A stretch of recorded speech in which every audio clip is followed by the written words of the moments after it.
For months, people around New York City have been reporting seeing tunnels underneath broken sidewalks. Even Casey Neistat made a video about it. And at first, they might all seem like unrelated incidents, maybe the city's not being taken care of. But then, a video of what seems to be a giant worm that turns out to be a drill of some sort comes out.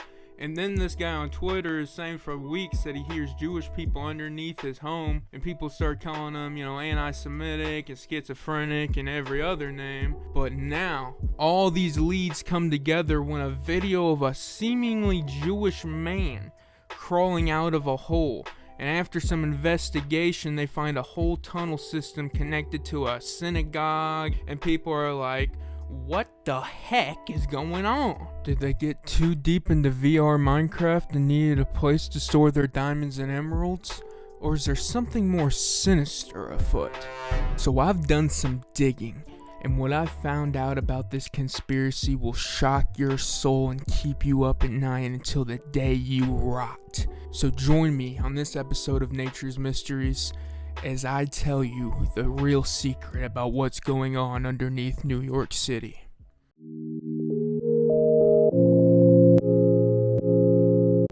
So what's New York City mostly known for? That's right, rats and alligators.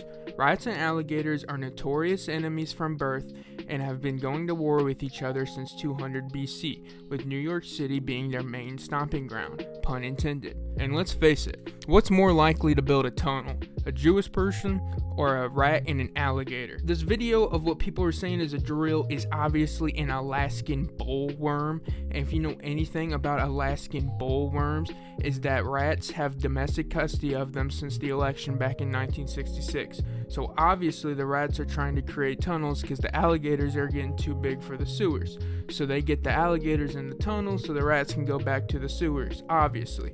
But why would they want to do this? And I know what you're saying, Spooky, that still doesn't explain the Jewish person climbing out of the hole. Let me ask you this, dear viewer, what else is in New York City?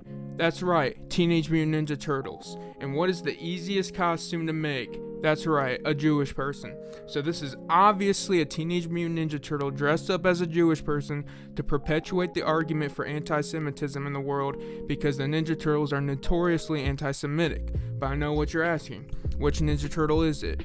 Well, if you can zoom and enhance for me, you can obviously see a pair of nunchucks in his left hand, indicating that this is indeed Michelangelo.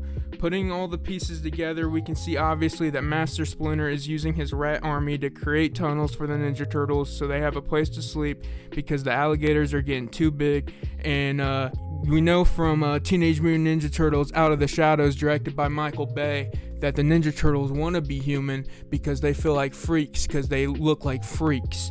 And in the new one, they even go to school, but they're afraid of going to school because they look like freaks. So obviously, they would want to dress up as the most normal looking people ever, Jewish people, and climb out of the sewers. But obviously, they forgot that cell phones exist because they still live in the 90s. If we combine all the lore of the Ninja Turtles together with what we know about Michael Bay, I think we can obviously decide that these are not real Jewish people and are obviously just reptilians in disguise. Alright guys, so that's been another episode of Nature's Mysteries, hosted by your host, Spooky Mysteries. And if you're Jewish out there, why don't you hit that subscribe button, because I support you for almost everything you do. And everybody else subscribe, that'd be nice, because I also support you as well. So goodbye everybody, and always remember, turtle power.